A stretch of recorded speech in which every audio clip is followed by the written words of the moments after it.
Nunca pensé que a los 68 años tendría que vigilar cada trago de agua que tomara en mi propia casa. Pero ahí estaba yo, parada en la cocina, viendo a mi nuera Paloma verter un polvo blanco en mi vaso de agua de Jamaica mientras creía que no la observaba. Mi corazón comenzó a latir tan fuerte que temí que se me saliera del pecho. Pero después de tantos años de vida, había aprendido a no actuar por impulso. Mantuve el rostro sereno y agradecí mentalmente a la Virgen de Guadalupe por darme la sabiduría de no reaccionar de inmediato. Paloma sonrió cuando me vio regresar al comedor. Esa sonrisa que había aprendido a desconfiar durante los últimos meses. Era domingo por la tarde, y como siempre, toda la familia estaba reunida en la casa que compartía con mi hijo Francisco y su familia. Él, Paloma, su esposa, y los 2 niños de ella de su primer matrimonio. Sebastián de 8 años y Diego de 6, que Francisco había adoptado cuando se casaron hace 3 años. También estaba presente Guadalupe, mi querida comadre y vecina, que había traído a su nieta Sofía de 10 años para que jugara con los niños en el patio. Una escena familiar normal y acogedora, excepto por el veneno que acababa de ver añadir a mi bebida. Durante meses, Paloma había mostrado cada vez más impaciencia conmigo, especialmente después de descubrir que yo era la única dueña de la casa donde vivíamos y que tenía ahorros considerables guardados en el banco. Lo que ella no sabía era que yo escuchaba sus conversaciones telefónicas sobre lo conveniente que sería si me pasara algo, para que ellos pudieran vivir en paz, sin la carga de una suegra. Esas palabras se habían grabado en mi corazón como hierro caliente, pero nunca dije nada. Solo observé y oré pidiendo protección divina. Me senté a la mesa y, sin decir una palabra, esperé el momento preciso. Cuando Sofía vino a tomar agua, discretamente intercambié mi vaso con el de ella cuando la niña se distrajo, viendo a los niños jugar en el patio. Paloma estaba ocupada sirviendo la comida y no se dio cuenta de nada. Tomé un sorbo del vaso de Sofía y esperé en silencio, rezando con toda mi alma para que Dios protegiera a esa criatura inocente y me diera fuerzas para enfrentar lo que vendría. 20 minutos después, Sofía comenzó a quejarse de náuseas y mareos. Guadalupe, preocupada, se llevó a su nieta inmediatamente diciendo que iba a buscar al doctor Ramírez de la clínica del barrio. Yo me quedé sentada, mirando directamente a los ojos de Paloma mientras Guadalupe salía cargando a Sofía. En ese momento, vi el reconocimiento en los ojos de mi nuera. Entendió exactamente lo que había pasado y que había elegido a la víctima equivocada. Pero lo que ella no sabía era que todo estaba a punto de cambiar para siempre. La tensión en el comedor se volvió tan espesa que se podía cortar con un cuchillo. Francisco seguía comiendo sin darse cuenta de nada, hablando sobre su trabajo en la construcción y los problemas con su jefe. Los niños corrían por el patio, ajenos al drama que se desarrollaba entre las mujeres de la familia. Paloma intentaba actuar normalmente, pero yo podía ver cómo sus manos temblaban ligeramente cuando servía el agua fresca, cómo evitaba mirarme directamente, cómo su sonrisa se había vuelto forzada y artificial. Durante el resto de la tarde, mantuve una fachada de normalidad. Ayudé a recoger los platos, jugué un poco con Sebastián y Diego, hice comentarios sobre el clima y los vecinos. Pero por dentro, mi mente trabajaba a toda velocidad. 68 años de vida me habían enseñado que las acciones calculadas son más efectivas que las reacciones emocionales. No habría gritos, no habría acusaciones dramáticas. Esto requería un plan más sofisticado. Esa noche, después de que todos se fueron a dormir, me quedé despierta en mi habitación, mirando el techo y recordando cómo había llegado hasta ahí. Enviudé hace 10 años, cuando mi querido esposo Manuel partió dejándome sola para criar a Francisco, que entonces tenía 25 años. Trabajé durante décadas como costurera en un pequeño taller del centro de la ciudad, ahorrando cada peso para comprar nuestra casita y asegurarme de que mi hijo tuviera un futuro mejor que el mío. Cuando Francisco se casó con Paloma hace 3 años, yo les ofrecí quedarse en mi casa temporalmente mientras juntaban dinero para su propia vivienda, especialmente porque ella ya tenía 2 hijos pequeños que mantener. Lo que iba a ser temporal se volvió permanente, y poco a poco me di cuenta de que ellos ya no tenían intención de mudarse. Al contrario, Paloma empezó a comportarse como si fuera la dueña de la casa, y yo fuera una huésped molesta que ya había cumplido su propósito. Durante los siguientes días, observé cada movimiento de Paloma con nuevos ojos. Noté cómo había empezado a hablar de nuestra casa cuando platicaba con otras personas, cómo revisaba mis papeles cuando creía que no estaba viendo, cómo había comenzado a hacer comentarios sobre lo difícil que era cuidar a una persona mayor en casa. También me di cuenta de que había estado mezclando cosas en mi comida de vez en cuando, pequeñas dosis que me hacían sentir mareada o con sueño, pero que yo había atribuido a mi edad. El miércoles de esa semana, mientras Paloma estaba en el mercado y Francisco en el trabajo, decidí revisar su habitación. En una caja debajo de su cama, encontré varios frascos de medicamentos que no reconocí, todos con etiquetas médicas falsas que decían ser para la ansiedad y el insomnio de la señora Esperanza. También encontré copias de mis documentos bancarios y de la escritura de la casa, junto con algunos papeles que parecían ser solicitudes de préstamos usando mi información personal. Mi sangre se heló cuando vi todo aquello. No solo había estado intentando envenenarme lentamente, sino que también estaba cometiendo fraude usando mi identidad. En ese momento, sentada en el borde de su cama, sosteniendo las pruebas de su traición en mis manos temblorosas, algo dentro de mí cambió para siempre. No era miedo lo que sentía, ni siquiera tristeza. Era una determinación fría y calculada que nunca había experimentado antes. Devolví todo a su lugar exactamente como lo había encontrado, y regresé a mi habitación. Necesitaba ayuda, pero no podía confiar en Francisco. Mi hijo estaba tan cegado por el amor que sentía por Paloma y sus hijos, que nunca me creería sin pruebas contundentes. Además, sospechaba que él ya sabía algo de los planes de su esposa, porque había notado cómo evitaba estar a solas conmigo últimamente y cómo cambiaba de tema cada vez que yo mencionaba planes para el futuro. Esa tarde llamé a Arturo Fernández González, un abogado respetado que iba a la misma parroquia que yo y que me había ayudado con algunos trámites legales cuando murió Manuel. Le conté toda la situación por teléfono, desde la tentativa de envenenamiento hasta los documentos fraudulentos que había encontrado. Arturo se mostró profundamente preocupado y me pidió que fuera a su oficina al día siguiente para planear una estrategia de protección legal. Durante los siguientes días, mientras Paloma continuaba con sus planes creyendo que yo era una anciana ingenua e indefensa, comencé a actuar de manera meticulosa y silenciosa. Arturo me ayudó a actualizar mi testamento, dejando todos mis bienes a mi querida comadre Carmen, que siempre había sido como una hermana para mí. También preparamos documentos de donación en vida que se ejecutarían automáticamente si algo me pasaba. Más importante aún, Arturo me orientó para documentar todo. Compré una pequeña grabadora y comencé a registrar las conversaciones telefónicas de Paloma cuando hablaba sobre mí. También fotografié los medicamentos y documentos falsos, y mantuve un registro detallado de todos los síntomas extraños que había experimentado en los últimos meses. Descubrimos que las solicitudes de préstamos que encontré efectivamente habían sido procesadas usando mi información, algo que constituía un delito grave de fraude de identidad. El jueves por la noche, escuché una conversación telefónica entre Paloma y alguien que parecía ser su hermana. La vieja está empezando a sospechar algo, decía Paloma en voz baja desde su habitación. Ayer me preguntó por qué tenía tantos medicamentos guardados. Creo que tengo que acelerar el plan antes de que haga alguna tontería y lo arruine todo. ¿Estás segura de que va a funcionar?, preguntó la voz del otro lado.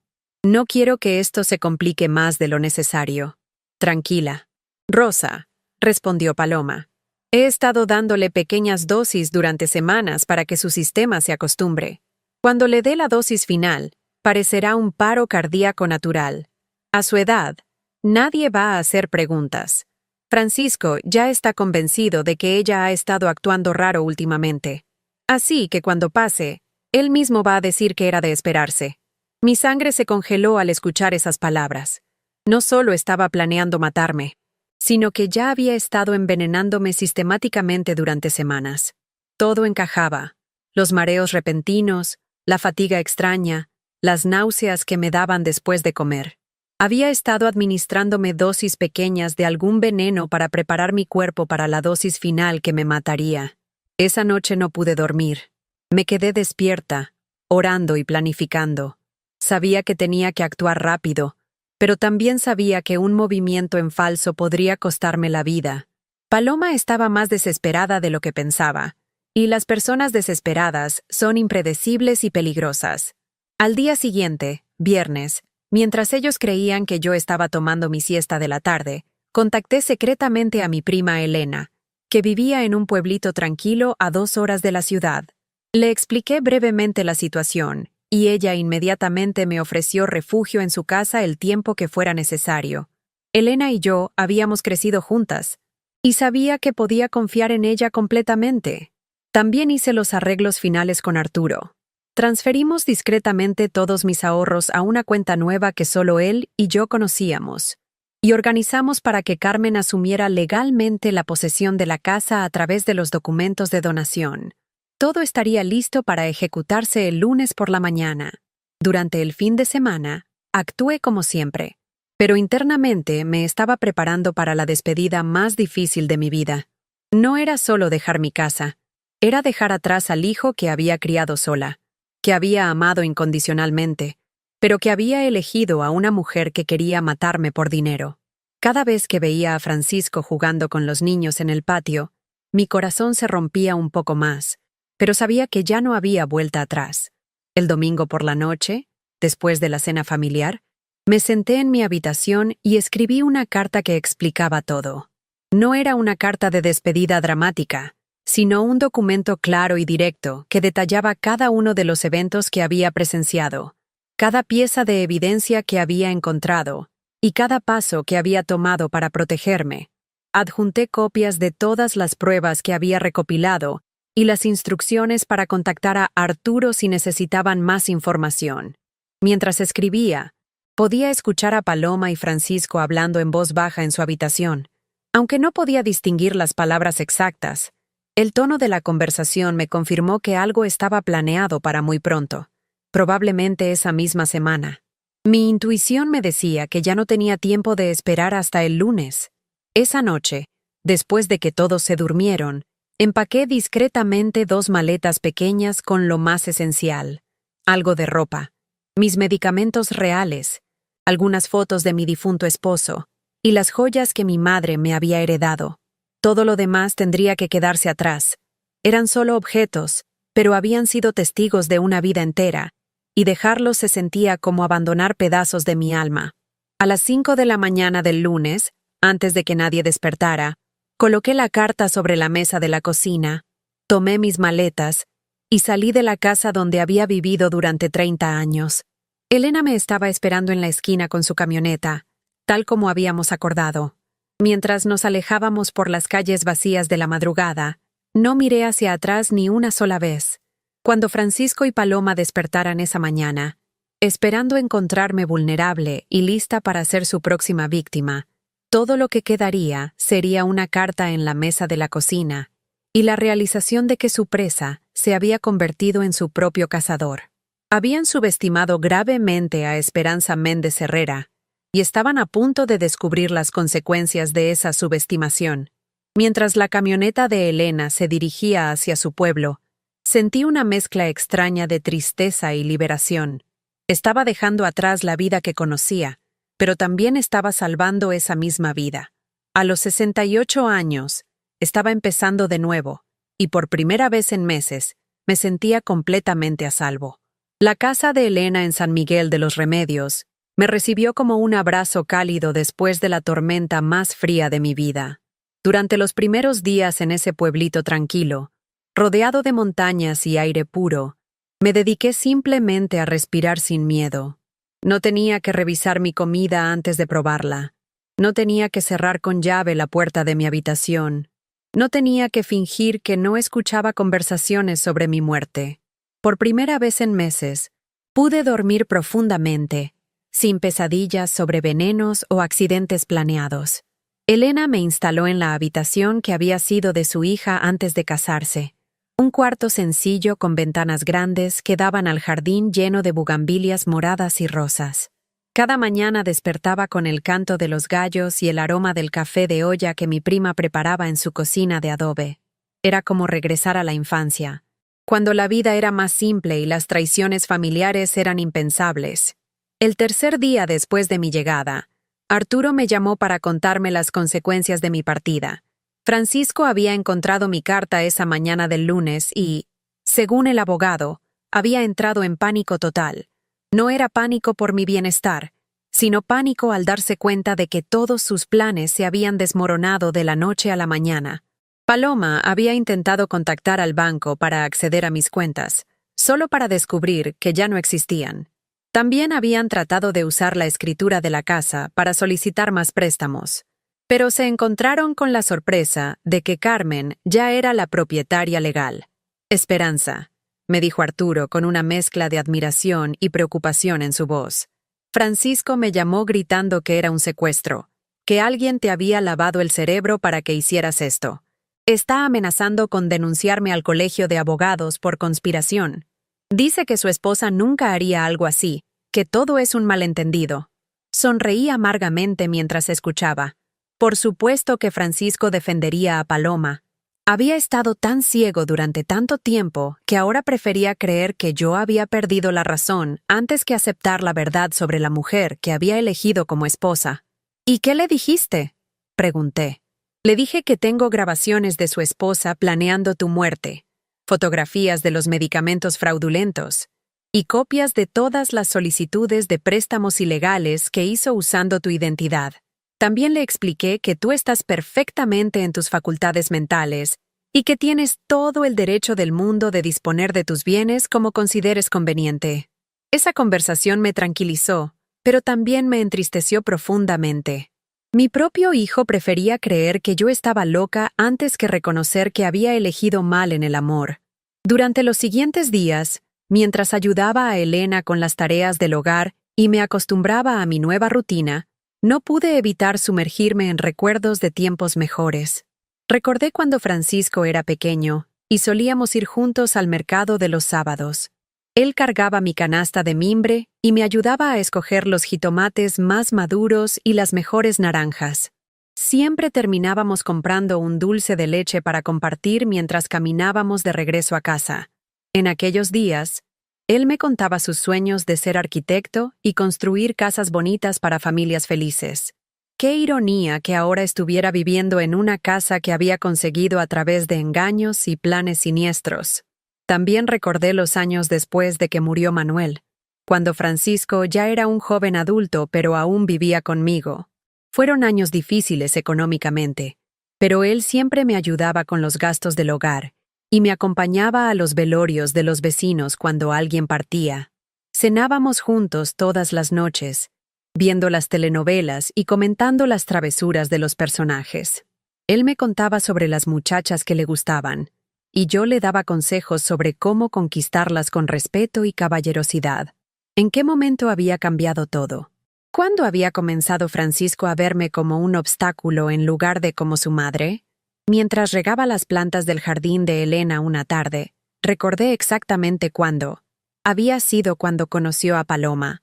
Desde el primer día que me la presentó, noté algo extraño en sus ojos cuando me miraba. No era antipatía directa, sino algo más calculado, como si estuviera evaluando qué tan útil o qué tan estorbosa podría ser yo en sus planes futuros. Al principio, Paloma había sido encantadora conmigo. Me traía regalitos cuando venía a visitar a Francisco. Me ayudaba con la cocina. Me preguntaba sobre la historia de la familia. Pero ahora, con la perspectiva que me daba la distancia, me di cuenta de que todas esas preguntas habían sido investigación. Quería saber sobre mis ahorros, sobre la escritura de la casa, sobre si tenía otros familiares que pudieran interferir con sus planes. Durante mi segunda semana en casa de Elena, recibí una llamada inesperada. Era Guadalupe, mi comadre, que había conseguido mi número a través de Carmen. Su voz sonaba preocupada y confundida. Esperanza, comadre, ¿qué está pasando? Francisco vino a mi casa ayer diciendo que te habías fugado.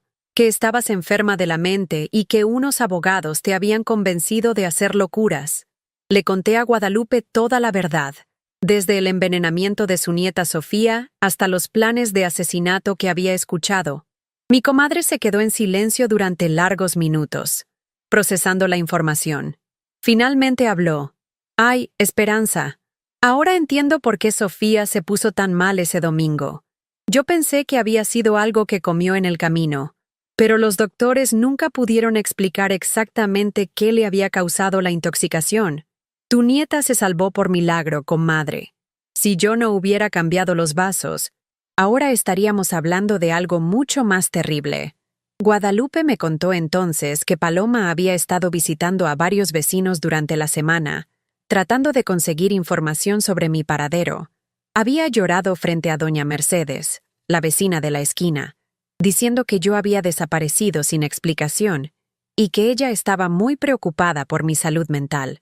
También había ido a la parroquia, preguntándole al padre José si yo había mencionado algo sobre irme del pueblo. «Pero, comadre», me dijo Guadalupe, «hay algo que no te va a gustar escuchar. Francisco estuvo conmigo ayer, y cuando le pregunté directamente si sabía algo sobre los planes de su esposa para hacerte daño, él se puso muy nervioso. No me dijo que sí, pero tampoco lo negó. Solo dijo que Paloma había estado muy estresada últimamente por cuidarte, y que tal vez había dicho cosas que no debía. Esas palabras me dolieron más que todas las traiciones anteriores juntas. Mi propio hijo sabía. Tal vez no conocía todos los detalles, tal vez no sabía sobre el veneno específicamente, pero sabía que su esposa me quería fuera del camino y había decidido mirar hacia otro lado. Había elegido proteger su matrimonio en lugar de proteger a su madre. Durante los días siguientes, mientras procesaba esa información, comencé a sentir una transformación interna que nunca había experimentado antes. Durante décadas había sido la madre sacrificada, la que siempre perdonaba, la que siempre encontraba excusas para el comportamiento de otros. Pero esta traición había roto algo fundamental dentro de mí, algo que no podía ser reparado con buenas intenciones o segundas oportunidades. Elena notó mi cambio de ánimo y una tarde, mientras preparábamos tamales para la venta del fin de semana, me preguntó directamente: «Prima, ¿qué estás pensando hacer? Porque te conozco desde que éramos niñas, y sé que cuando pones esa cara, estás planeando algo importante». Era cierto. Durante esos días de aparente tranquilidad, mi mente había estado trabajando constantemente. No podía simplemente esconderme en el pueblo de Elena por el resto de mi vida. Paloma y Francisco seguían viviendo en mi casa, usando mis cosas, probablemente contándole a todo el mundo que yo había perdido la razón y que ellos eran las víctimas de una anciana caprichosa. Tenía que hacer algo más, algo que los obligara a enfrentar las consecuencias reales de sus acciones. Esa noche llamé a Arturo y le pedí que iniciara los procesos legales por fraude de identidad e intento de homicidio. ¿Estás segura, Esperanza? Una vez que presentemos las denuncias, no habrá vuelta atrás. Francisco es tu hijo. Francisco dejó de ser mi hijo cuando decidió que el dinero era más importante que mi vida. Respondí con una firmeza que me sorprendió a mí misma. Quiero que paguen por lo que hicieron, Arturo. No solo por mí, sino por todas las madres ancianas que están pasando por lo mismo sin tener los recursos para defenderse. Durante la tercera semana de mi estancia en casa de Elena, comencé a recibir llamadas de Francisco. Las primeras fueron súplicas desesperadas, pidiendo que regresara a casa, prometiendo que todo sería diferente. Después vinieron las amenazas veladas, diciéndome que estaba destruyendo a la familia, que los niños me extrañaban, que Paloma estaba muy triste por mi partida. No contesté ninguna de esas llamadas, pero las grabé todas como evidencia adicional. En una de ellas, Francisco decía: «Mamá, sé que estás escuchando estos mensajes. Paloma me explicó todo. Dice que tú malinterpretaste sus conversaciones, que ella nunca quiso hacerte daño. Solo estaba preocupada por tu salud y por eso tenía esos medicamentos. Por favor, regresa para que podamos aclarar este malentendido». Malentendido. Esa palabra me llenó de una rabia fría que no sabía que podía sentir. Un malentendido es confundir el azúcar con la sal.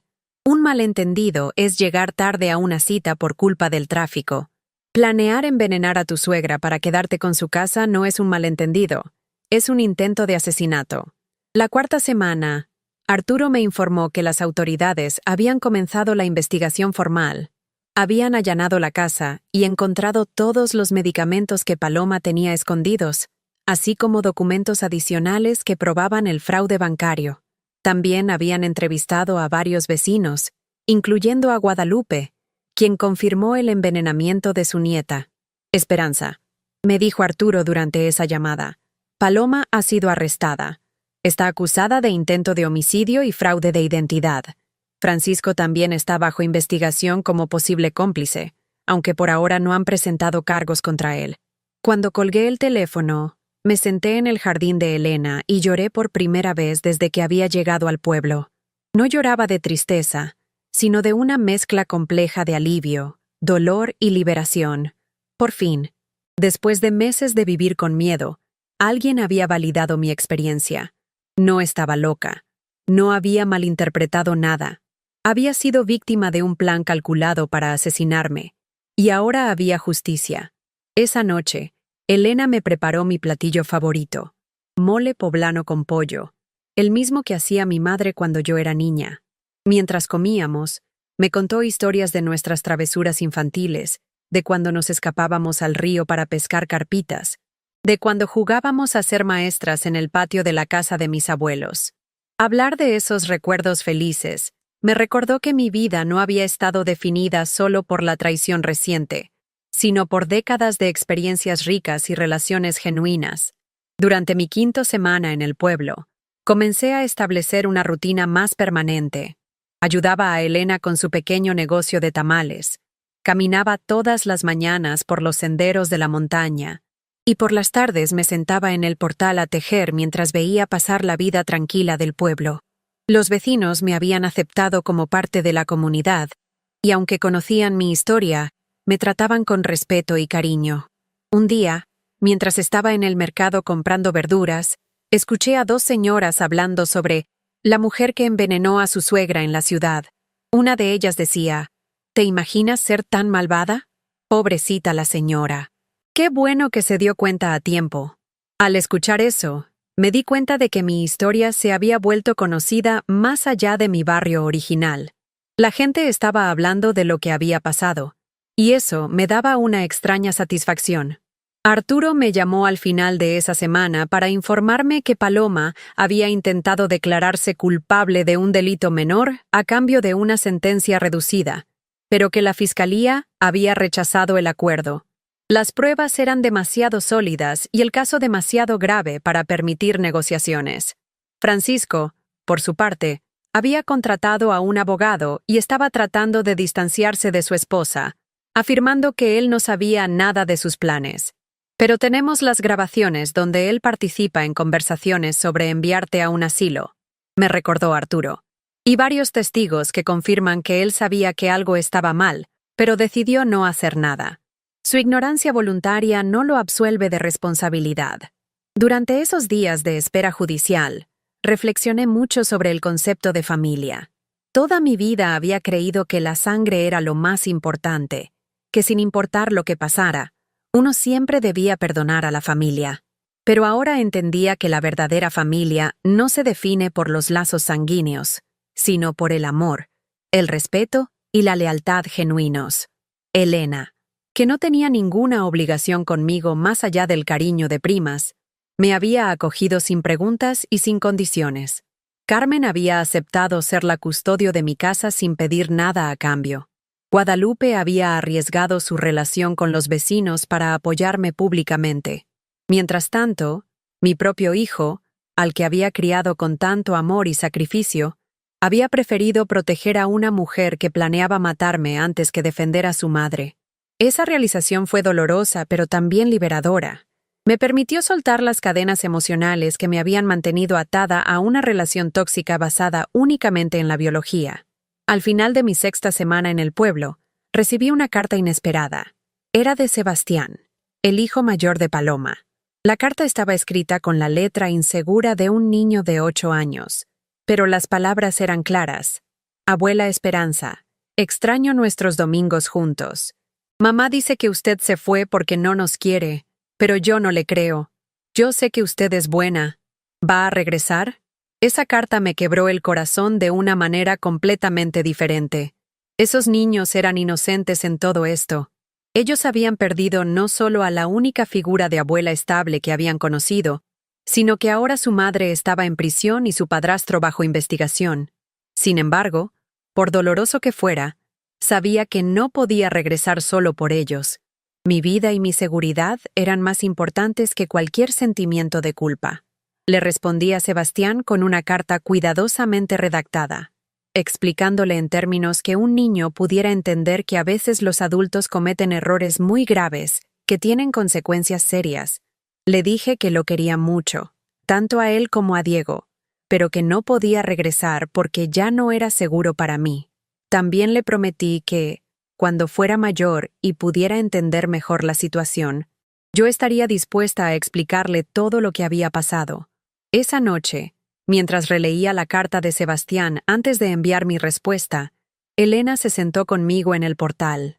«Prima», me dijo suavemente, «sé que esto es difícil para ti, pero quiero que sepas que estoy orgullosa de cómo has manejado todo.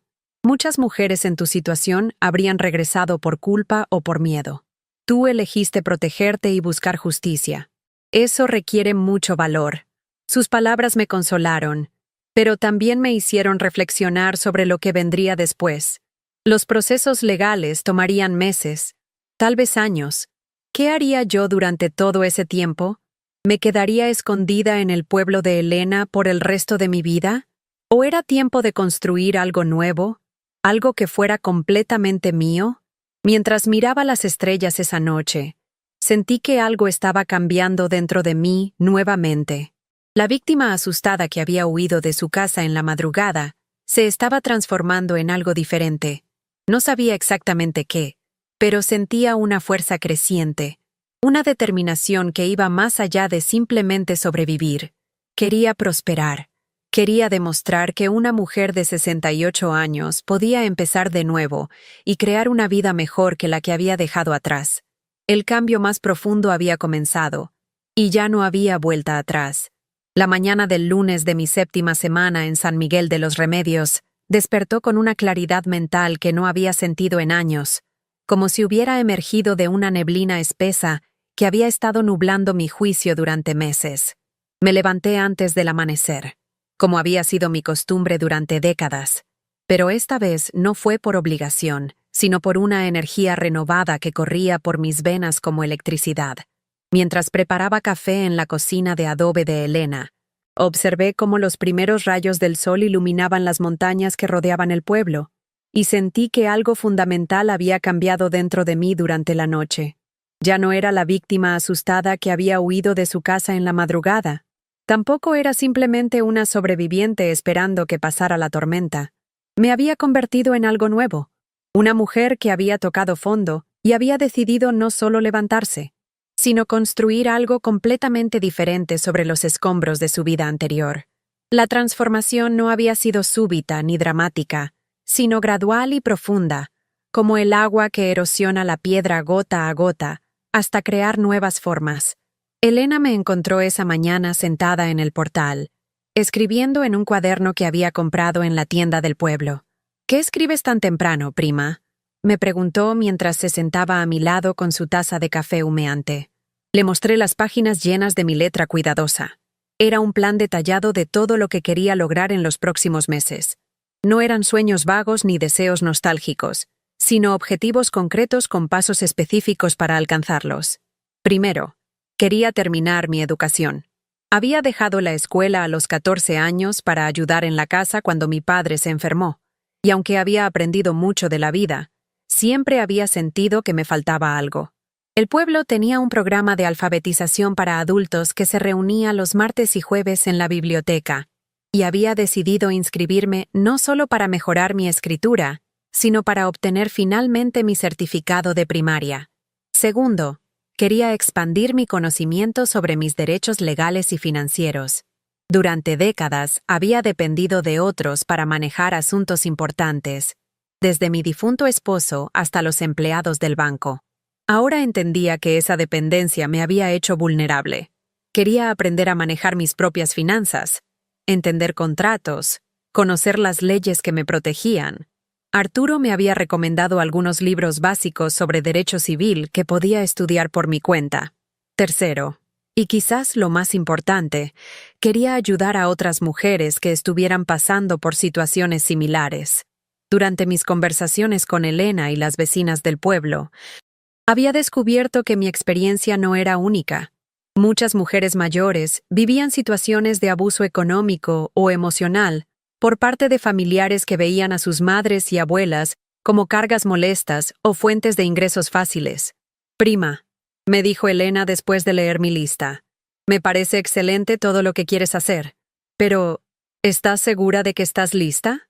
Han pasado muchas cosas en muy poco tiempo. Su preocupación era genuina, pero yo ya había tomado mi decisión. Había pasado demasiados años posponiendo mis propios sueños y necesidades por el bien de otros. Era momento de invertir en mí misma con la misma dedicación que había invertido en mi familia. Esa misma semana comencé a poner mi plan en acción. Me inscribí en las clases de la biblioteca, donde conocí a otras mujeres de mi edad que también habían decidido completar su educación. Había Dolores, una señora de 70 años cuyo esposo nunca le había permitido estudiar, y Mercedes, de 65, que había criado 8 hijos y ahora finalmente tenía tiempo para ella misma. Descubrir que no era la única mujer mayor buscando una segunda oportunidad me llenó de una camaradería que no había experimentado en años.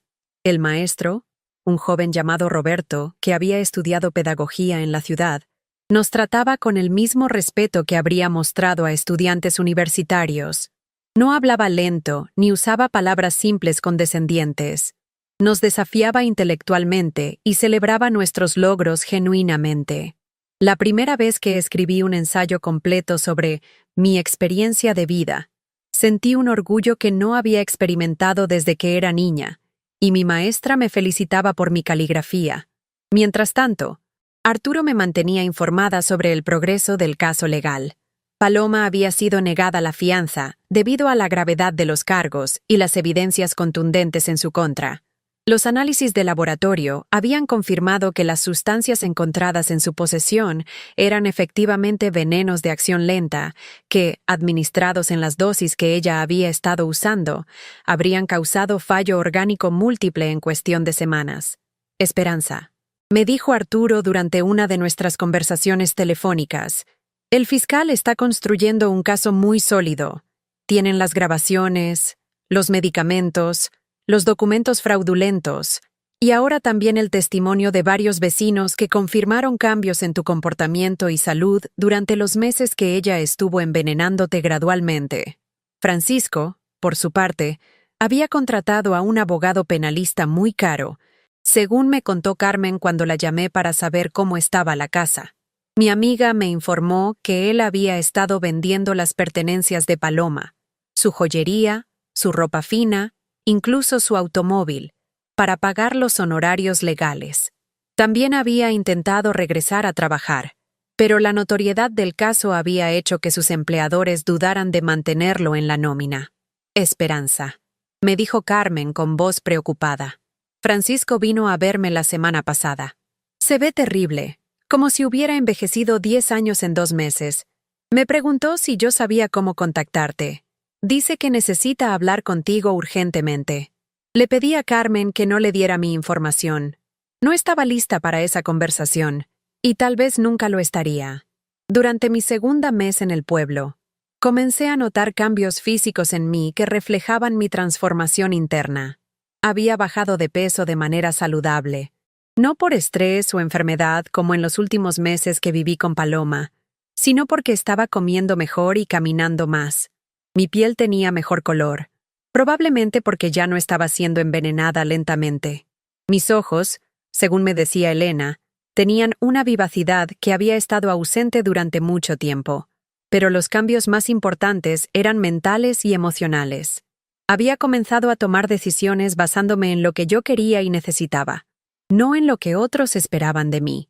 Cuando la maestra de la biblioteca me propuso ser tutora de otras mujeres que llegaban al programa con niveles más básicos de alfabetización, acepté sin consultar con nadie más. Cuando Elena me sugirió que considerara quedarse permanentemente en el pueblo, le dije que lo pensaría seriamente, en lugar de rechazar la idea automáticamente por lealtad a mi vida anterior. Una tarde, mientras ayudaba a Dolores con sus ejercicios de matemáticas en la biblioteca, me di cuenta de algo sorprendente. Era feliz. No la felicidad superficial de un momento agradable, sino una satisfacción profunda y constante que no había sentido en décadas. Estaba construyendo una vida que tenía sentido para mí, rodeada de personas que me valoraban por quien era, no por lo que podía darles o hacer por ellas. Esa noche llamé a Arturo para discutir algo que había estado considerando durante semanas. Arturo, quiero que parte del dinero recuperado del fraude de Paloma se use para establecer un fondo de ayuda legal para mujeres mayores que estén siendo abusadas por sus familias. Muchas no tienen los recursos que yo tuve para contratar a un buen abogado. Arturo se quedó silencioso por un momento antes de responder. Esperanza, esa es una idea extraordinaria.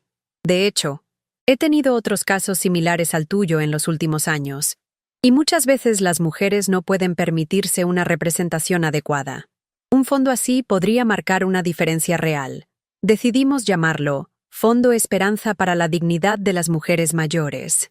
Y comenzamos a trabajar en los aspectos legales para establecerlo formalmente.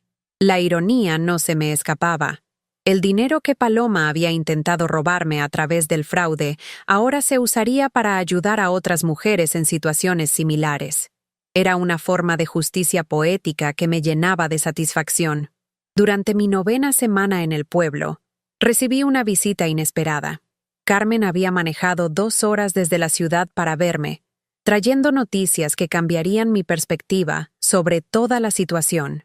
Después de abrazarnos y ponernos al día sobre nuestras vidas, me contó algo que me dejó completamente atónita. Esperanza, me dijo mientras tomábamos té de manzanilla en el jardín de Elena.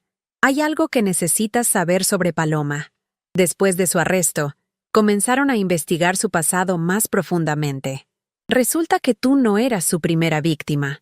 Carmen me explicó que los investigadores habían descubierto que Paloma había estado casada anteriormente con un hombre mayor en Guadalajara, un viudo próspero que había muerto súbitamente de causas naturales, después de solo 2 años de matrimonio.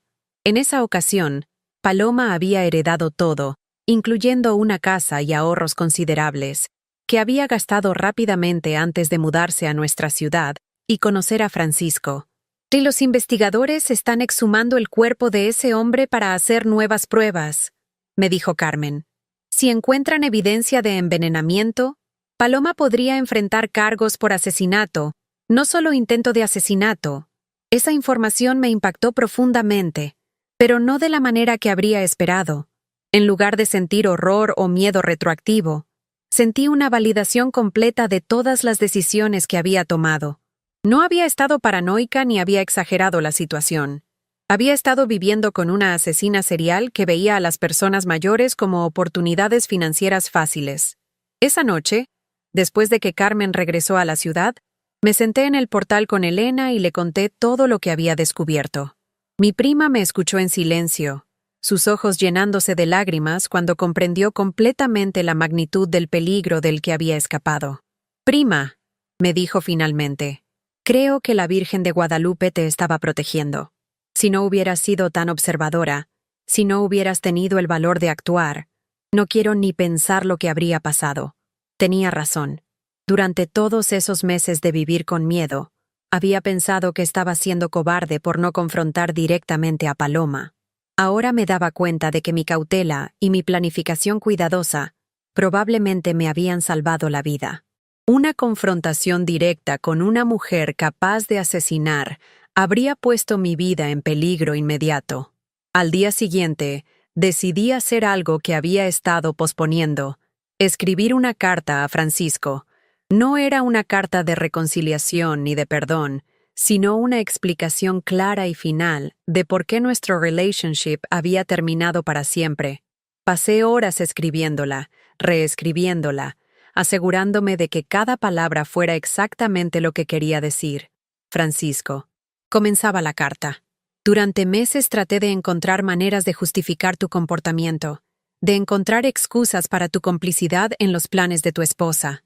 Pensé que tal vez realmente no sabías lo que ella estaba haciendo, que tal vez había sido manipulado tanto como yo. Pero después de mucha reflexión, he llegado a una conclusión dolorosa pero clara.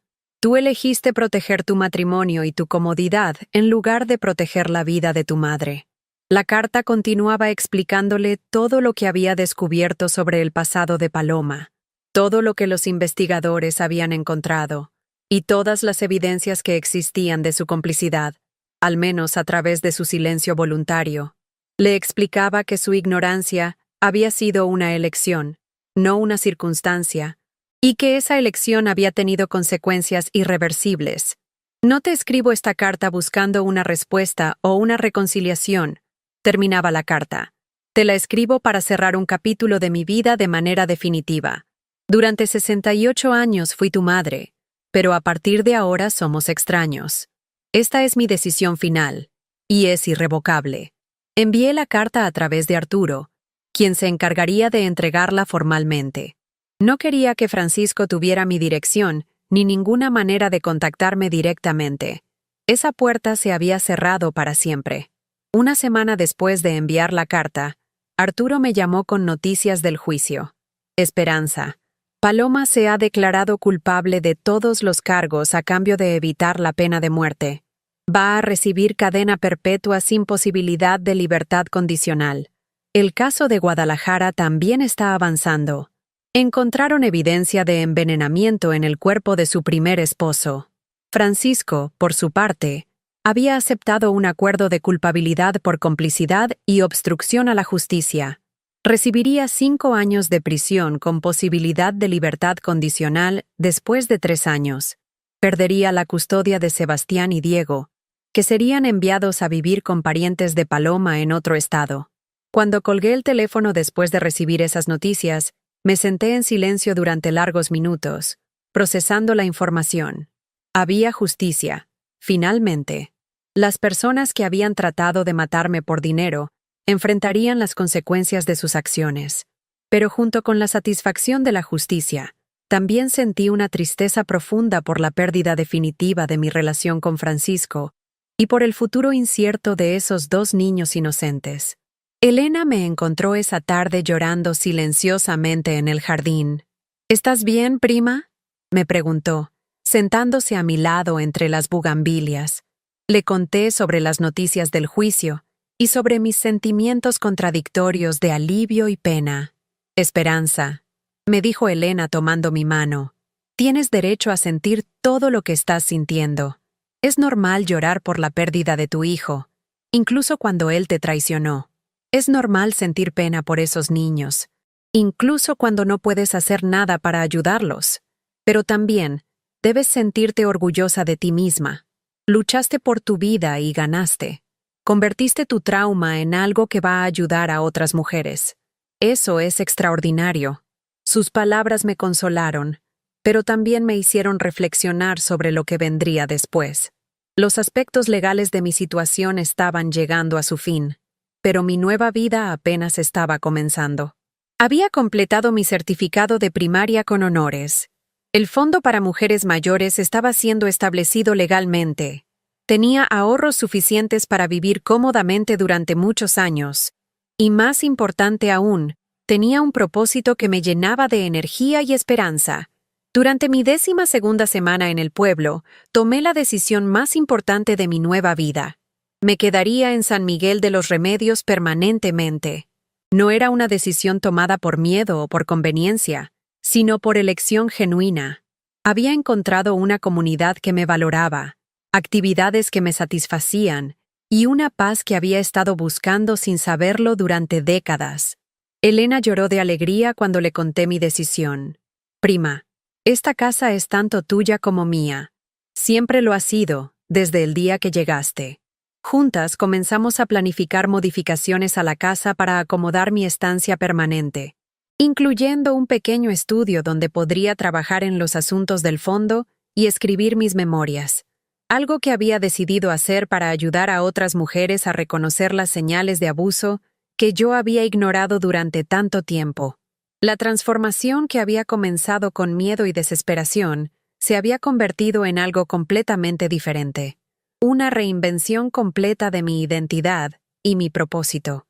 Ya no era la madre sacrificada que vivía para otros, ni la víctima asustada que había huido en la madrugada. Era Esperanza Méndez Herrera, defensora de los derechos de las mujeres mayores, alumna destacada, mentora de otras mujeres y arquitecta de su propio destino. El futuro que se extendía ante mí ya no estaba lleno de miedo e incertidumbre, sino de posibilidades emocionantes y propósito renovado. Había tomado la decisión más difícil de mi vida, elegir mi propia supervivencia sobre la lealtad familiar, y esa decisión me había llevado a una libertad que nunca había imaginado posible. La venganza más dulce había resultado ser la construcción de una vida mejor. 6 meses después de mi llegada a San Miguel de los Remedios, la vida había tomado un ritmo que jamás imaginé posible a los 68 años. Era una mañana de febrero cuando Arturo me llamó con noticias que cambiarían completamente la perspectiva de todo lo que había vivido. Su voz sonaba diferente, más grave y llena de una satisfacción profesional que rara vez había escuchado en nuestras conversaciones anteriores. «Esperanza», me dijo después de los saludos habituales, «tengo noticias extraordinarias que van más allá de tu caso individual.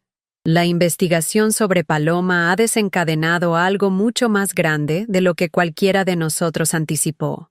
Me senté en el portal de la casa de Elena, preparándome para escuchar información que sabía sería importante. Arturo me explicó que las autoridades habían descubierto que Paloma era parte de una red criminal organizada que se especializaba en identificar y explotar a personas mayores con patrimonios considerables.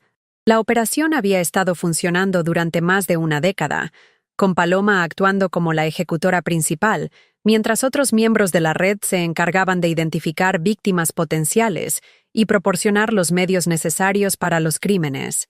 Hasta ahora han identificado al menos 12 víctimas confirmadas en 5 estados diferentes, me dijo Arturo.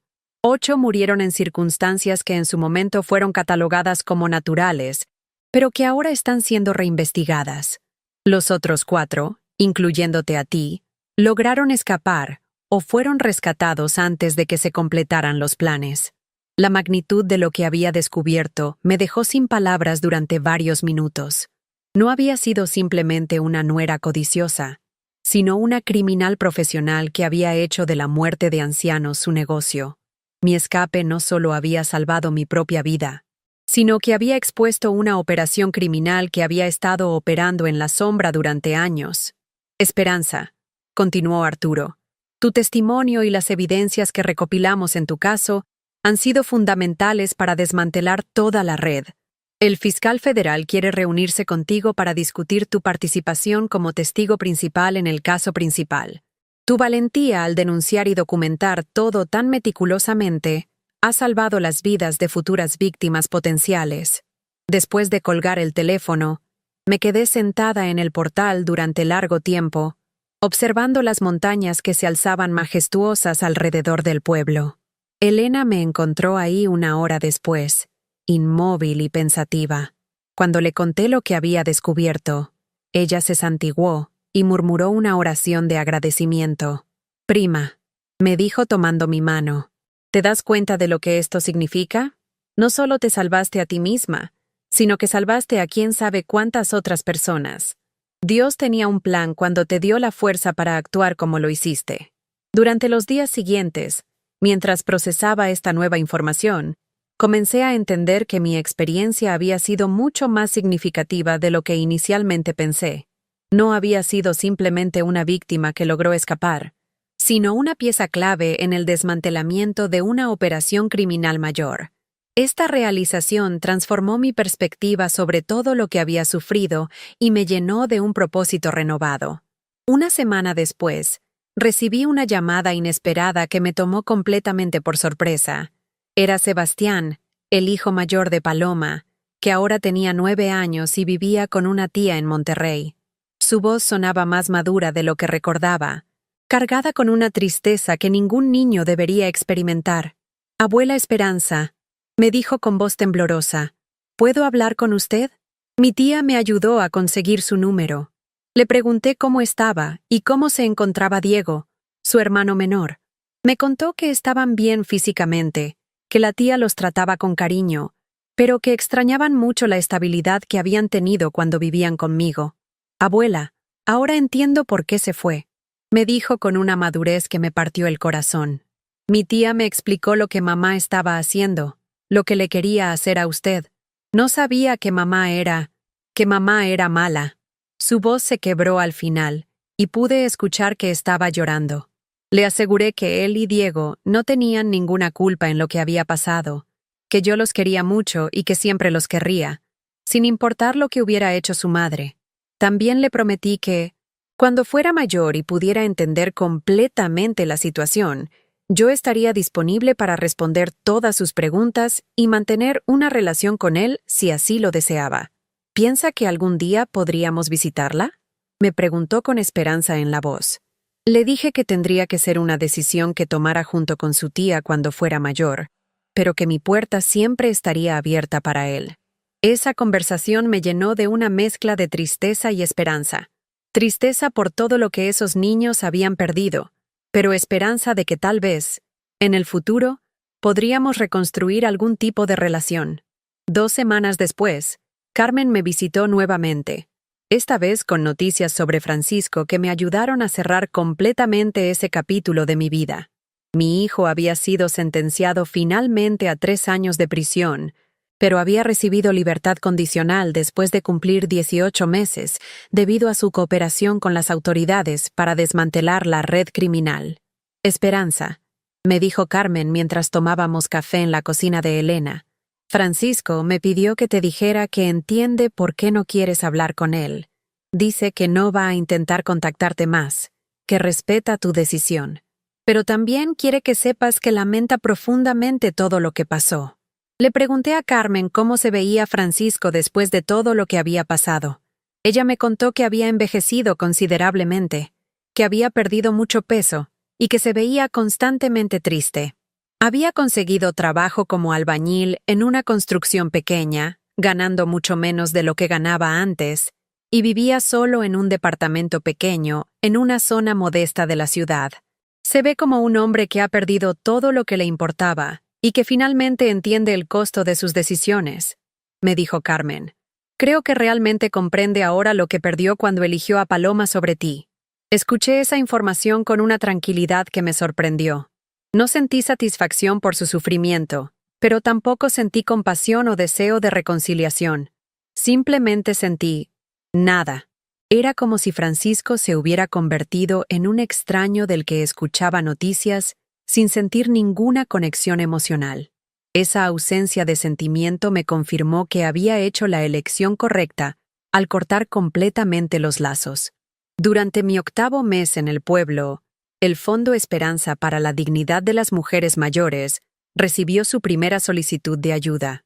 Era de una mujer de 72 años en Puebla, cuyos hijos habían comenzado a presionarla para que vendiera su casa y se mudara a un asilo para que ellos pudieran dividir el dinero. La mujer había comenzado a notar que se sentía confundida y mareada después de las comidas familiares, y sospechaba que le estaban administrando medicamentos sin su conocimiento. Arturo y yo trabajamos inmediatamente para proporcionar representación legal a esta mujer. Y también coordinamos con autoridades locales para investigar sus sospechas. El caso se resolvió en cuestión de semanas cuando se descubrió que efectivamente le estaban administrando sedantes para hacerla parecer incompetente mentalmente. Sus hijos fueron arrestados, y ella pudo mantener su independencia y su patrimonio. «Esperanza», me dijo Arturo después de resolver ese primer caso. «Esto es exactamente lo que esperábamos lograr. Una mujer que habría sido victimizada sin recursos ahora tiene la protección y el apoyo que necesita. Tu experiencia está salvando directamente las vidas de otras personas». Ese primer éxito del fondo me llenó de una satisfacción más profunda que cualquier cosa que hubiera experimentado en mi vida anterior. había transformado mi trauma en un instrumento de protección para otras mujeres. Mi sufrimiento había adquirido un propósito que trascendía mi experiencia personal. Durante los meses siguientes, el fondo ayudó a docenas de mujeres en situaciones similares. Algunas eran casos de abuso financiero, otras de negligencia médica intencional, y varias más de intentos de envenenamiento o administración de medicamentos no autorizados. Cada caso que resolvíamos exitosamente me reafirmaba que había tomado las decisiones correctas en mi propia situación. Para mi primer año en San Miguel de los Remedios, decidí organizar una pequeña celebración que marcara no solo mi supervivencia, sino mi renacimiento completo. Invité a todas las mujeres del programa de alfabetización, a los miembros de la comunidad que se habían convertido en mis amigos, y a Carmen, quien manejó desde la ciudad para acompañarme. Durante esa reunión, anuncié oficialmente mi decisión de escribir un libro sobre mi experiencia. No sería solo una memoria personal, sino una guía práctica para mujeres mayores sobre cómo reconocer señales de abuso, cómo proteger sus patrimonios y cómo buscar ayuda cuando se encuentren en situaciones peligrosas. Mi historia no termina con el hecho de que escapé, les dije a mis invitadas esa tarde. Termina con el hecho de que usé esa experiencia para construir algo mejor, tanto para mí como para otras mujeres que enfrentan los mismos peligros. Elena lloró cuando escuchó mi anuncio. «Prima», me dijo abrazándome, «cuando llegaste aquí hace un año, estabas huyendo de la muerte. Ahora estás corriendo hacia la vida. Es la transformación más hermosa que he presenciado». Un mes después de esa celebración, recibí una carta que me sorprendió profundamente. Era de una mujer en España que había leído sobre mi caso en Internet y quería contarme que había identificado y escapado de una situación similar después de leer los reportajes sobre mi experiencia. Su carta terminaba diciendo: «Su valentía me salvó la vida desde el otro lado del océano». Esa carta me hizo comprender que mi historia había trascendido las fronteras locales y nacionales. Mi experiencia estaba inspirando a mujeres en otros países a protegerse y buscar ayuda. Lo que había comenzado como una lucha desesperada por mi supervivencia se había convertido en un movimiento internacional de concientización sobre el abuso hacia las personas mayores. Para finales de mi primer año en el pueblo, había completado no solo mi educación primaria, sino también varios cursos de educación continua sobre derechos de las mujeres y administración de organizaciones sin fines de lucro. El Fondo Esperanza había crecido tanto que necesitábamos contratar personal adicional para manejar todas las solicitudes de ayuda que recibíamos. También había establecido una rutina de vida que me llenaba de propósito y satisfacción todos los días. Despertaba temprano para hacer ejercicio caminando por los senderos de la montaña. Desayunaba con Elena mientras planificábamos las actividades del día. Pasaba las mañanas trabajando en casos del fondo o escribiendo mi libro, y las tardes las dedicaba a enseñar en el programa de alfabetización o a socializar con mis nuevas amigas del pueblo. Una tarde, mientras revisaba correspondencia del fondo, Elena se acercó con una expresión seria en el rostro. «Primas», me dijo, «llegó una carta para ti que creo que necesitas leer de inmediato». Era de un bufete de abogados de la Ciudad de México, informándome que había sido seleccionada para recibir un reconocimiento nacional por mi trabajo en la defensa de los derechos de las personas mayores. El premio incluía una ceremonia en la capital del país, una donación significativa para el fondo, y la oportunidad de dirigirse al Congreso Nacional sobre la necesidad de mejores protecciones legales para las personas mayores.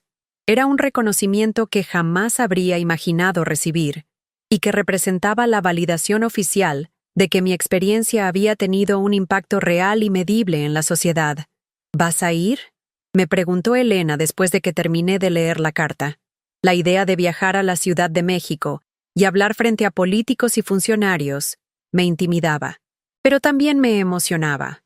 Era una oportunidad de amplificar mi mensaje y ayudar a más mujeres de las que podría alcanzar trabajando solo a nivel local. «Sí», le respondí con determinación. «Voy a ir. Esta es una oportunidad de hacer que mi experiencia cuente para algo aún más grande».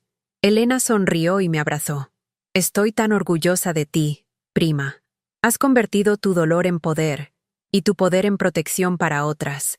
Mientras preparaba mi viaje a la capital, reflexioné sobre el increíble camino que había recorrido desde aquella madrugada cuando huí de mi casa con 2 maletas. Había pasado de ser una víctima aterrorizada a convertirme en una defensora reconocida nacionalmente. Mi hijo y mi nuera habían perdido todo tratando de robarme mi vida y mi patrimonio, mientras que yo había ganado una nueva identidad, un propósito renovado y el respeto de personas en todo el país. La lección final era clara.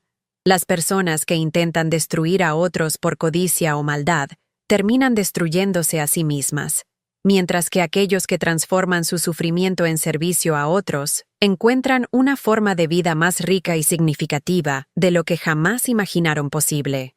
Francisco había perdido a su madre, su libertad, su reputación, su trabajo bien remunerado y probablemente cualquier posibilidad de una vida familiar estable.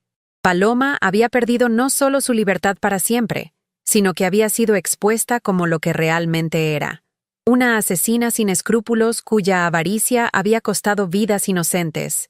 Yo, por el contrario, había ganado una nueva familia en Elena y la comunidad del pueblo, una educación que siempre había deseado, un propósito que me llenaba de energía cada día, la satisfacción de ayudar a otras mujeres, y el reconocimiento nacional por mi trabajo. Más importante aún, había ganado algo que no tenía precio: la tranquilidad de vivir sin miedo, sin tener que vigilar mi comida, sin tener que preocuparme por las intenciones de las personas más cercanas a mí. Mientras empacaba para mi viaje a la Ciudad de México, encontré entre mis papeles la carta que le había escrito a Francisco meses atrás, de la cual había guardado una copia. La releí por última vez antes de guardarla permanentemente en una caja con otros documentos de esa época de mi vida. Ya no sentía dolor al leer esas palabras, solo una tranquilidad profunda de saber que había tomado las decisiones correctas en el momento correcto. La venganza más poderosa había resultado ser no buscar venganza en absoluto, sino construir una vida tan rica y significativa que las personas que intentaron destruirme se volvieran completamente irrelevantes para mi felicidad y mi propósito. Habían querido eliminarme para tomar lo que era mío, pero al final, yo había multiplicado mi riqueza, mi influencia y mi felicidad más allá de lo que ellos jamás podrían haber imaginado. La verdadera victoria no había sido verlos castigados, sino descubrir que era capaz de mucho más de lo que cualquiera de nosotros había creído posible. 2 años completos habían pasado desde aquella madrugada, cuando salí de mi antigua vida cargando 2 maletas y un corazón roto. Y ahora, mientras observaba el amanecer desde el portal de la casa que compartía con Elena en San Miguel de los Remedios, me resultaba casi imposible creer que aquella mujer aterrorizada que vigilaba cada trago de agua fuera la misma persona que ahora despertaba cada día con una serenidad profunda y un propósito claro. El silencio de la mañana ya no me parecía vacío o amenazante, sino lleno de posibilidades y paz genuina. Mi rutina matutina se había convertido en un ritual sagrado que marcaba el ritmo de una vida que finalmente había aprendido a vivir para mí misma. Despertaba naturalmente a las 5:30, sin necesidad de despertador, y lo primero que hacía era agradecer en silencio por otro día de vida libre y segura. Después me dirigía al pequeño jardín que había cultivado detrás de la casa, donde regaba mis plantas de jitomate, chiles y hierbas medicinales, mientras escuchaba el canto de los pájaros que anidaban en los árboles de duraznos que Elena y yo habíamos plantado el año anterior. El jardín se había convertido en mi santuario personal, un lugar donde podía procesar mis pensamientos y sentimientos sin juicio ni prisa. Cada planta que crecía bajo mis cuidados me recordaba mi propia capacidad de regeneración y crecimiento. Las semillas que había plantado cuando llegué, pequeñas y aparentemente frágiles, ahora eran plantas robustas que daban frutos abundantes, tal como yo había florecido en este nuevo entorno, después de haber sido trasplantada por necesidad. Después del jardín, preparaba café de olla en la cocina de adobe, siguiendo la receta que la abuela de Elena le había enseñado décadas atrás. El proceso mismo se había vuelto meditativo: seleccionar los granos, molerlos a mano, hervir el agua con canela y piloncillo, esperar a que el aroma llenara la cocina. Era un contraste hermoso con la vida apresurada que había llevado durante tantos años, siempre corriendo para satisfacer las necesidades de otros, sin tomarme nunca el tiempo de disfrutar los pequeños placeres de la vida cotidiana. Elena se unía a mí para el desayuno alrededor de las 7, y nuestras conversaciones matutinas se habían convertido en uno de los aspectos más preciados de mi nueva vida. Hablábamos de todo y de nada: el clima, los vecinos, las noticias del pueblo, nuestros planes para el día, pero también compartíamos reflexiones más profundas sobre la vida, la familia, los sueños cumplidos y los no cumplidos. Elena había sido viuda durante 15 años, y aunque nuestras experiencias eran diferentes, ambas habíamos aprendido que la soledad no tenía que ser sinónimo de tristeza cuando se llenaba con propósito y relaciones genuinas. El Fondo Esperanza había crecido exponencialmente durante los últimos 2 años. Lo que había comenzado como un proyecto modesto para ayudar a unas pocas mujeres en situaciones similares a la mía, se había convertido en una organización nacional que había ayudado a más de 300 mujeres a escapar de situaciones de abuso y explotación. Habíamos abierto oficinas en 5 estados diferentes, cada una dirigida por mujeres que habían sido víctimas de abuso y que ahora dedicaban su vida a ayudar a otras. Mi libro, El veneno del silencio, una mujer mayor contra la traición familiar, había sido publicado 6 meses atrás y se había convertido en un bestseller inesperado. Las editoriales me decían que raramente los libros escritos por mujeres mayores sobre temas tan específicos tenían ese tipo de impacto, pero las cartas que recibía diariamente de lectoras me confirmaban que mi experiencia había tocado una fibra muy profunda en la sociedad mexicana y latinoamericana.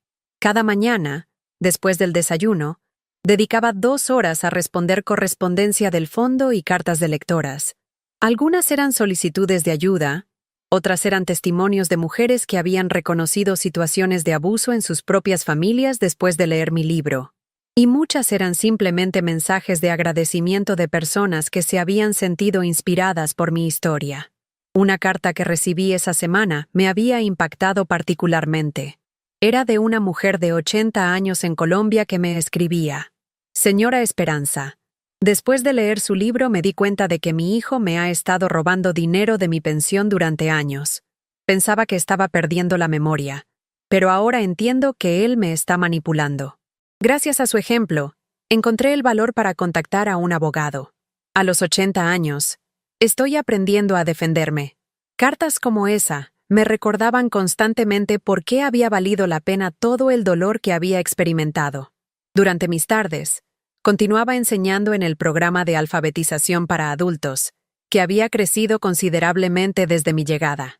Ahora teníamos 3 grupos diferentes según el nivel educativo, y yo coordina el grupo avanzado donde ayudaba a mujeres y hombres mayores a completar su educación secundaria.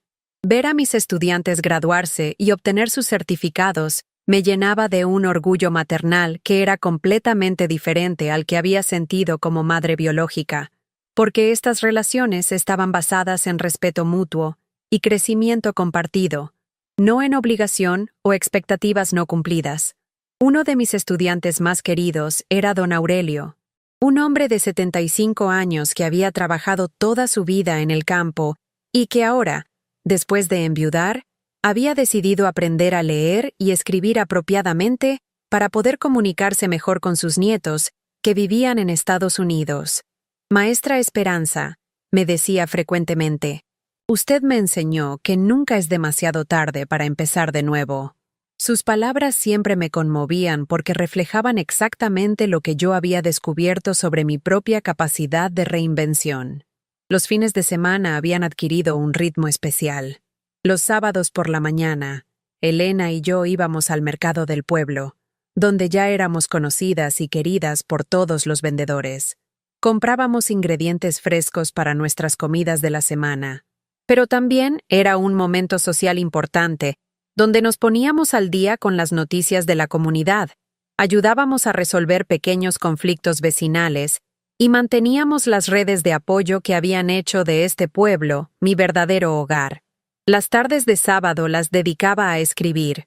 Había comenzado a trabajar en un segundo libro, esta vez enfocado específicamente en estrategias prácticas para mujeres mayores que querían proteger sus patrimonios y mantener su independencia.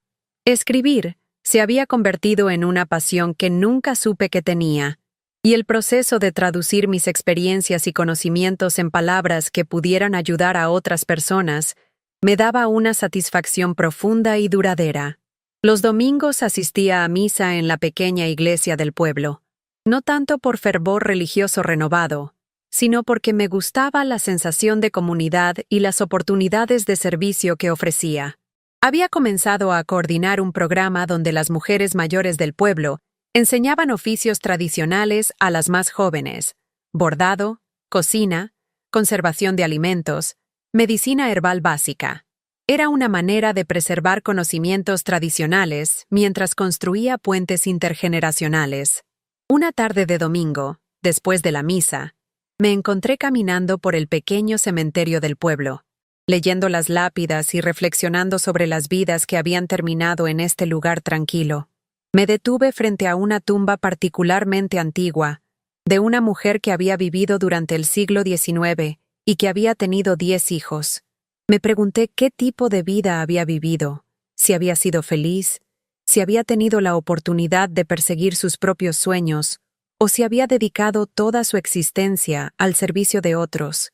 Esa reflexión me llevó a pensar en mi propia mortalidad, no con miedo o tristeza, sino con una tranquilidad serena. A los 70 años, tenía una perspectiva clara sobre lo que había logrado y lo que aún quería hacer con el tiempo que me quedaba. No había desperdiciado los últimos años de mi vida lamentándome por las traiciones del pasado, sino que los había usado para construir algo significativo y duradero. Durante la primavera de mi segundo año en el pueblo, recibí una visita que cambió mi perspectiva sobre las posibilidades futuras.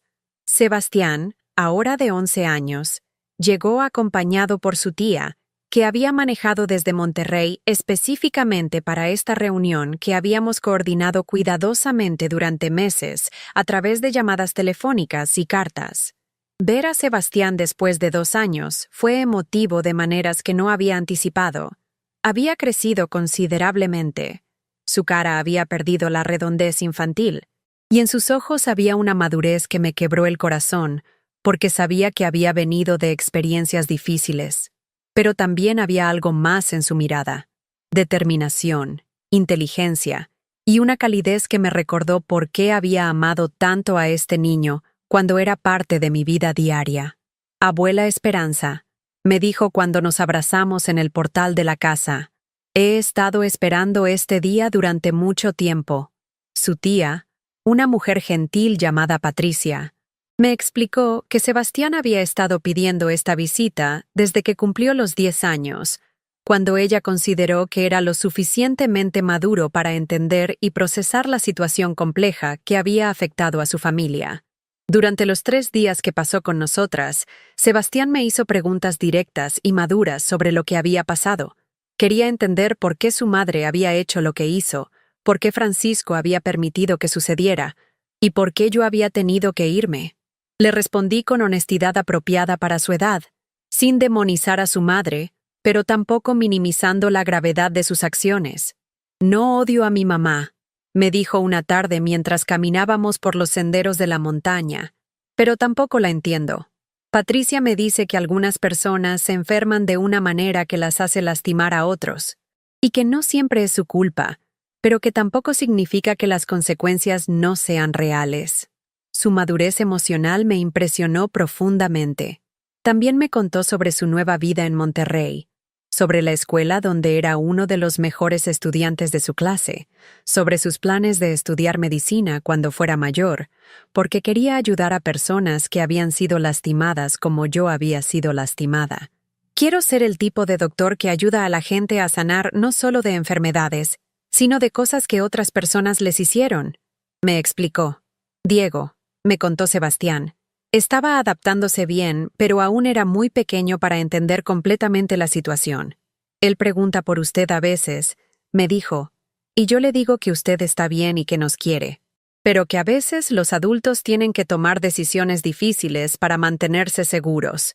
Cuando llegó el momento de que se fuera, ambos lloramos, pero no eran lágrimas de despedida definitiva. Patricia me había propuesto que Sebastián me visitara cada verano, y que cuando fuera mayor, él podría decidir si quería mantener una relación más estrecha conmigo. También me propuso que considerara visitarlos en Monterrey ocasionalmente. Algo que me intrigaba, pero que aún no había decidido si estaba lista para hacer. «Abuela», me dijo Sebastián antes de subirse al auto, «gracias por enseñarme que las personas pueden ser fuertes incluso cuando parecen estar perdiendo. Voy a recordar eso siempre». Sus palabras me acompañaron durante semanas después de su partida, recordándome que incluso en las situaciones más dolorosas, hay oportunidades de enseñar lecciones valiosas a las generaciones siguientes. El verano trajo noticias inesperadas sobre Francisco. Carmen me llamó para contarme que mi hijo había sido liberado de prisión después de cumplir 2 años, con buen comportamiento, y después de completar varios programas de rehabilitación. Había conseguido trabajo como supervisor de construcción en una empresa mediana y estaba viviendo solo en un departamento pequeño pero decente. «Se ve diferente, Esperanza», me dijo Carmen. «Más tranquilo, más reflexivo. Ha perdido esa arrogancia que tenía antes. Cuando me preguntó por ti, no fue con esperanza de reconciliación, sino como si genuinamente quisiera saber que estás bien». Carmen me contó que Francisco había comenzado a asistir a terapia grupal para familias disfuncionales y que, según lo que había escuchado, estaba trabajando en aceptar las consecuencias de sus decisiones sin tratar de minimizarlas o justificarlas. Esa información me dejó con sentimientos complejos. No sentía deseo de reconciliación, pero tampoco sentía la indiferencia completa que había experimentado en el pasado. Era más bien una especie de reconocimiento distante de que él estaba intentando convertirse en una mejor persona, aunque eso no cambiaba las decisiones que yo había tomado sobre mi propia vida y relaciones. Una semana después de esa conversación, Elena me encontró leyendo una carta en el jardín, con lágrimas corriendo por mis mejillas. Era una carta de Francisco, que Carmen había aceptado entregarme después de que él insistiera repetidamente. No era una súplica de perdón ni una petición de reconciliación, sino algo más complejo y maduro. «Mamá», comenzaba la carta, «no te escribo esperando una respuesta ni pidiendo una segunda oportunidad. Te escribo porque mi terapeuta dice que es importante reconocer el daño que causé y expresar mi arrepentimiento genuino, incluso si eso no cambia nada entre nosotros». La carta continuaba con un reconocimiento completo de su complicidad en los planes de Paloma, una aceptación de que había elegido proteger su matrimonio sobre la vida de su madre, y una comprensión clara de por qué yo había tenido que cortar completamente los lazos con él. No hacía excusas ni trataba de minimizar la gravedad de la situación. He aprendido que el perdón no es algo que se puede pedir o exigir, sino algo que se gana a través de cambios reales y sostenidos en el comportamiento. Escribía: «No espero tu perdón porque entiendo que algunos daños son irreparables, pero quiero que sepas que he usado estos 2 años para entender completamente lo que perdí y por qué lo perdí». La carta terminaba con una nota que me conmovió profundamente.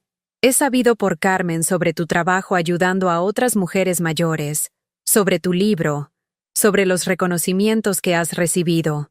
Me siento orgulloso de ti, aunque sé que no tengo derecho a sentir orgullo por logros que tú alcanzaste sin mí, y a pesar de lo que yo te hice. Pero quería que supieras que la mujer que crió puede ver ahora la fuerza y la sabiduría que siempre tuviste, pero que yo estaba demasiado ciego para reconocer». Después de leer esa carta varias veces, la guardé en la caja donde mantenía todos los documentos importantes de esta etapa de mi vida. No respondí, pero tampoco la destruí. Era parte de la historia, parte del proceso de cierre que había estado viviendo gradualmente. Elena se sentó conmigo esa tarde, mientras procesaba mis sentimientos sobre la carta. «¿Cómo te sientes después de leerla?», me preguntó con la gentileza que caracterizaba todas nuestras conversaciones difíciles. «Tranquila», le respondí después de pensar cuidadosamente. «No cambia nada de lo que decidí sobre mi vida, pero me da una sensación de cierre. Saber que él finalmente entiende lo que pasó, incluso si es demasiado tarde para reparar nuestra relación, me permite soltar completamente cualquier residuo de dolor o resentimiento que pudiera haber quedado. Esa noche, por primera vez en 2 años, soñé con Francisco. No fue una pesadilla ni un sueño nostálgico, sino algo neutro y tranquilo. En el sueño, él era un extraño que me saludaba cortésmente en el mercado, alguien cuya cara me resultaba familiar, pero con quien no tenía una relación personal. Desperté con la sensación de que incluso mi subconsciente había procesado completamente la nueva realidad de nuestras vidas separadas. Durante el otoño de mi segundo año, comencé a planificar un proyecto que representaría el legado más duradero de mi experiencia. Quería establecer una escuela pequeña en el pueblo, enfocada específicamente en educación para adultos mayores que habían perdido oportunidades educativas en su juventud. No sería solo alfabetización básica, sino también cursos sobre derechos legales, administración financiera personal y habilidades de vida independiente. Esperanza, me dijo Elena cuando le propuse la idea. Eso transformaría completamente la región. Hay cientos de personas mayores en los pueblos circundantes que se beneficiarían enormemente de algo así. Juntas comenzamos a investigar los requisitos legales y financieros para establecer la escuela, y descubrimos que los fondos acumulados de mi libro y las donaciones al Fondo Esperanza serían suficientes para cubrir los costos iniciales. También decidí que la escuela llevaría el nombre de Elena, en reconocimiento de la mujer que me había dado refugio cuando más lo necesitaba y que se había convertido en la hermana que nunca tuve. La Escuela Elena Ramírez para la Educación de Adultos Mayores se convertiría en mi proyecto principal para los próximos años, combinando mi pasión por la educación con mi compromiso de ayudar a otras personas de mi generación a alcanzar su potencial completo. Mientras escribo estas últimas líneas, sentada en mi jardín en una tarde dorada de noviembre, reflexiono sobre el camino extraordinario que me trajo hasta aquí. Hace 2 años era una mujer aterrorizada que escapaba en la madrugada, cargando solo lo esencial y sin saber qué le depararía el futuro. Hoy soy una educadora, autora, defensora de derechos y arquitecta de mi propio destino. El silencio que me rodea ahora no es el silencio del miedo o la soledad, sino el silencio de la paz genuina. Es el silencio de una mujer que finalmente ha aprendido a vivir para sí misma sin culpa, que ha convertido su trauma en propósito y que ha descubierto que los años después de los 70 pueden ser los más ricos y significativos de toda una vida. Francisco y Paloma quisieron eliminarme para tomar lo que creían que era mío, pero descubrieron demasiado tarde que lo más valioso que yo poseía no eran mis ahorros o mi casa, sino mi capacidad de resistencia, crecimiento y reinvención. Esa capacidad no solo me salvó, sino que se multiplicó y ahora salva a otras mujeres en todo el continente. Estamos curiosos para saber hasta dónde esta historia llegó. De donde ustedes están escuchando, comenten abajo. Mientras el sol se pone detrás de las montañas que han sido testigos de mi transformación, sonrío con la tranquilidad profunda de quien ha encontrado su lugar verdadero en el mundo. A veces, el mayor recompenso es el silencio que una elige mantener, y yo elegí el silencio de la dignidad, la fuerza y la paz inquebrantable.